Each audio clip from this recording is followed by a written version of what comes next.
Congratulations, everyone. You made it.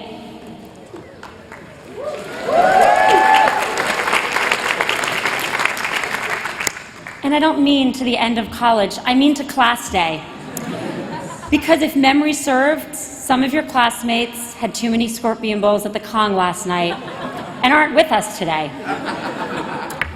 Given the weather, the one thing Harvard hasn't figured out how to control, some of your other classmates are someplace warm with a hot cocoa. So you have many reasons to feel proud of yourselves as you sit here today. Congratulations to your parents. You have spent a lot of money so your child can say she went to a small school near Boston. And thank you to the class of 2014 for inviting me to be part of your celebration. It means a great deal to me. And looking at the list of past speakers was a little daunting.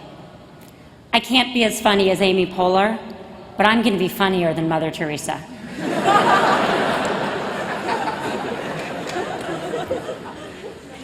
25 years ago, a man named Dave I did not know at the time, but who would one day become my husband, was sitting where you are sitting today.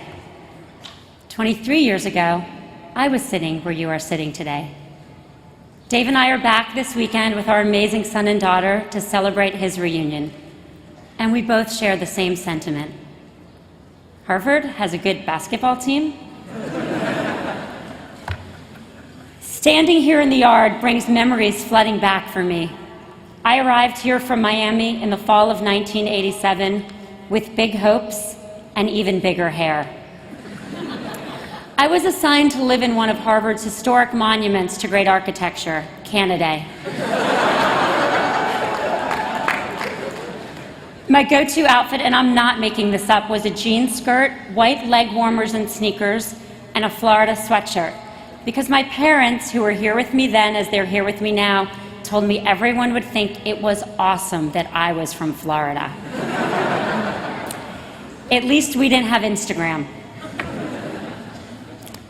For me, Harvard was a series of firsts. My first winter coat, we didn't need those in Miami. My first 10-page paper, they didn't assign those in my high school. My first C, after which my proctor told me that she was on the admissions committee, and I got admitted to Harvard for my personality, not my academic potential. The first person I ever met from boarding school, I thought that was for really troubled kids. The first person I ever met who shared a name with a whole building, or so I met when the first classmate I met was Sarah Wigglesworth, who bore no relation at all to the dorm, which would have been nice to know at that very intimidating moment. But then I went on to meet others. Francis Strauss, James Weld, Jessica Science Center B.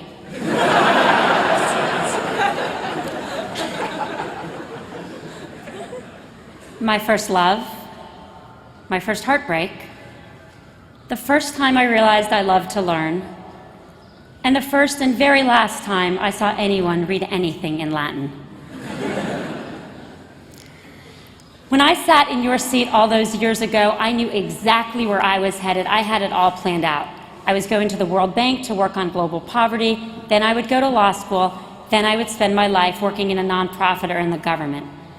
At Harvard's commencement tomorrow, as your dean described, each school is going to stand up and graduate together, the college, the law school, the med school, and so on. At my graduation, my class cheered for the PhD students and then booed the business school. Business school seemed like such a sellout. 18 months later, I applied to business school.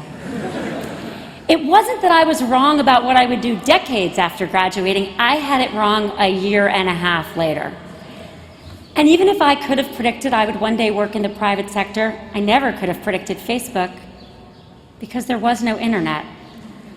And Mark Zuckerberg was in elementary school, already wearing his hoodie. Not locking into a path too early gave me an opportunity to go into a new and life-changing field. And for those of you who think I owe everything to good luck, after Canada, I got quadded. What's up, Adam? There is no straight path from your seat today to where you are going. Don't try to draw that line. You will not just get it wrong, you will miss big opportunities. And I mean big, like the internet. Careers are not ladders. Those days are long gone, but jungle gyms. Don't just move up and down. Don't just look up. Look backwards, sideways, around corners. Your career and your life will have starts and stops and zigs and dags. Don't stress out about the white space, the path you can't draw, because therein lies both the surprises and the opportunities. As you open yourself up to possibility, the most important thing I can tell you today is to open yourself up to honesty, to telling the truth to each other, to being honest with yourselves, and to being honest about the world we live in. If you watch children, you will immediately notice how honest they are. My friend Betsy was pregnant, and her son, or their second child, her son Sam was 5. He wanted to know where the baby was in her body. So he asked Mommy, "Are the baby's arms in your arms?" And she said, "No, Sam, baby's in my tummy, whole baby." "Mom, are the baby's legs in your legs?" "No, Sam, whole baby's in my tummy." "Then Mommy, what's growing in your butt?"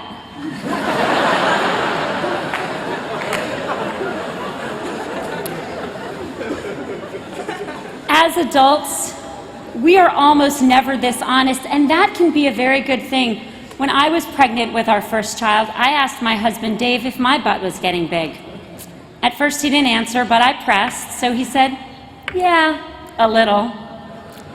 For years, my sister-in-law said about him what people will now say about you for the rest of your life when you do something dumb. And that guy went to Harvard. Hearing the truth at different times along the way would have helped me. I would not have admitted it easily when I sat where you sit. But when I graduated, I was much more worried about my love life than my career. I thought I only had a few years, very limited time, to find one of the good guys before before they were all taken or I got too old. So I moved to DC, I met a good guy, and I got married at the nearly decrepit age of 24. I married a wonderful man, but I had no business making that kind of commitment. I didn't know who I was or who I wanted to be. My marriage fell apart within a year, something that was really embarrassing and painful at the time. And it did not help that so many friends came up to me and said, "I never knew that, never thought that was going to work," or "I knew you two weren't right for each other."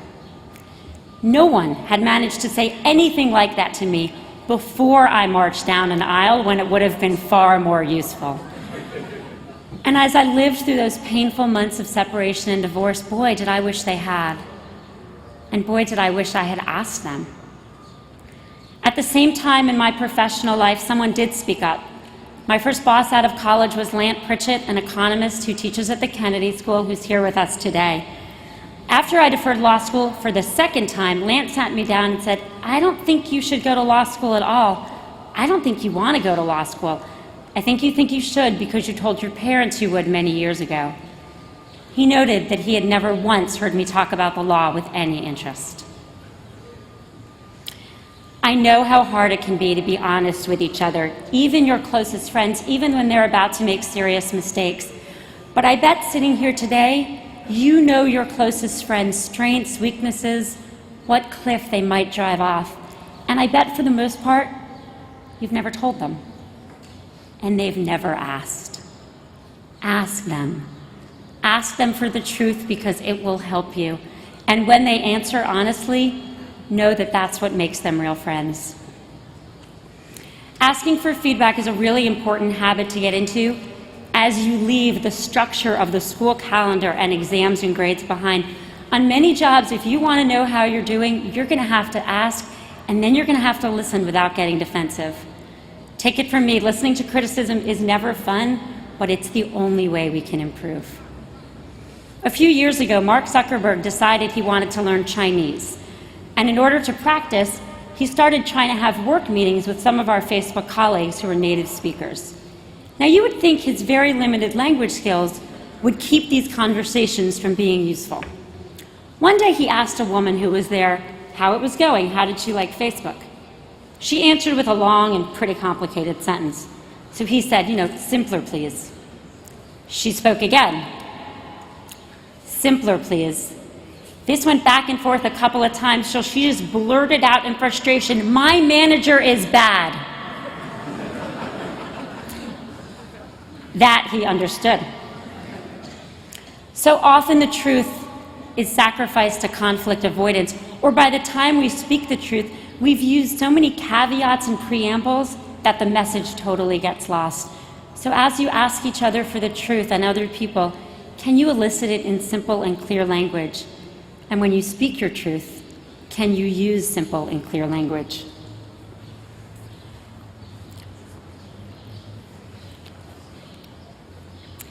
As hard as it is to be honest with other people, it can be even more difficult to be honest with ourselves. For years after I had children, I would say pretty often, "I don't feel guilty working," even when no one asked. Someone might say, "Cheryl, how's your day today?" And I would say, "Great, I don't feel guilty working." Or, "Do I need a sweater?" "Yes, it's unpredictably freezing, and I don't feel guilty working." I was kind of like a parrot with issues. Then one day, on the treadmill, I was reading this article in a sociology journal about how people don't start out lying to other people, they start out lying to themselves. And the things we repeat most frequently are often those lies. So as sweat was pouring down my face, I started wondering, well, what do I repeat pretty frequently? And I realized, I feel guilty working. I then did a lot of research, and I spent an entire year with my dear friend Nell Scovell writing a book talking about how I was thinking and feeling. And I'm so grateful that so many women around the world connected to it. My book, of course, was called 50 Shades of Grey. I can see a lot of you connected to it as well. We have even more work to do in being honest about the world we live in. We don't always see the hard truths, and once we see them, we don't always have the courage to speak out. When my classmates and I were in college, we thought the fight for gender equality was won, it was over. Sure, most of the leaders in every industry were men, but we thought changing that was just a matter of time. Lamont Library, right over there, one generation before us, didn't let women through its doors. But by the time we sat in your seats, everything was equal. Harvard and Radcliffe was fully integrated. We didn't need feminism because we were already equals. We were wrong. I was wrong.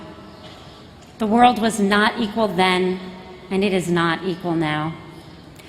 I think nowadays, we don't just hide ourselves from the hard truths and shut our eyes to the inequities, but we suffer from the tyranny of low expectations.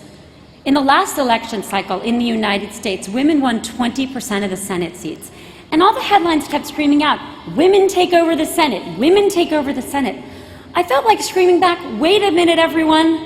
50% of the population getting 20% of the seats? That's not a takeover. That's an embarrassment."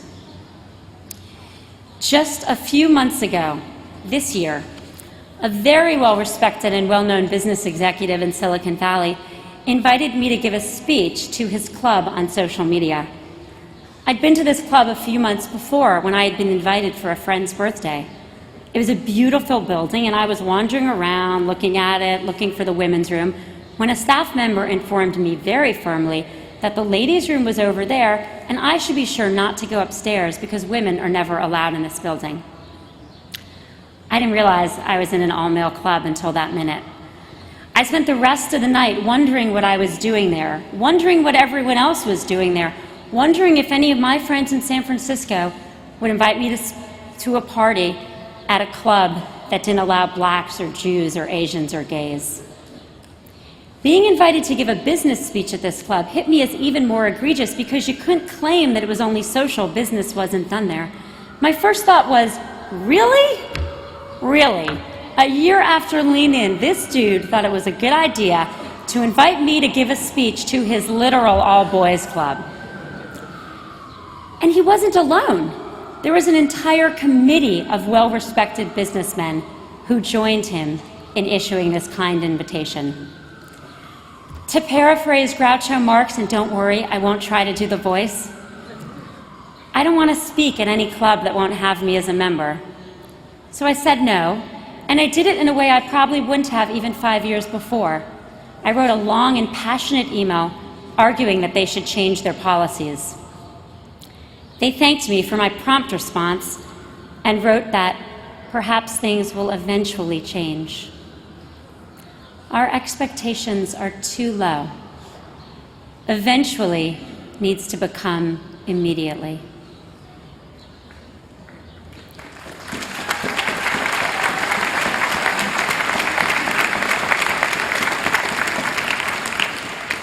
We need to see the truth and speak the truth. We tolerate discrimination and we pretend that opportunity is equal. Yes, we elected an African American president, but racism is pervasive still. Yes, there are women who run Fortune 500 companies, 5% to be precise, but our road there is still paved with words like pushy and bossy, while our male peers are leaders and results-focused. African American women have to prove that they're not angry. Latinas risk being branded fiery hotheads. A group of Asian American women and men at Facebook wore pins one day that said, "I may or may not be good at math." Yes, Harvard has a woman president, and in 2 years, the United States may have a woman president.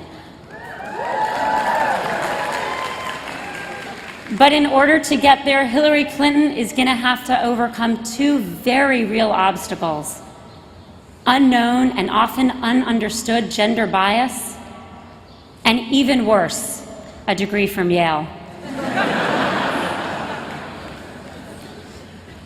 You can challenge stereotypes, both subtle and obvious. At Facebook, we have posters around the wall to inspire us.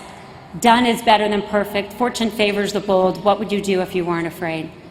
My new favorite: nothing at Facebook is someone else's problem. I hope you feel that way about the problems you see in the world, because they are not someone else's problem. Gender inequality harms men along with women. Racism hurts whites along with minorities. And the lack of equal opportunity keeps all of us from fulfilling our true potential. So as you graduate today, I want to put some pressure on you.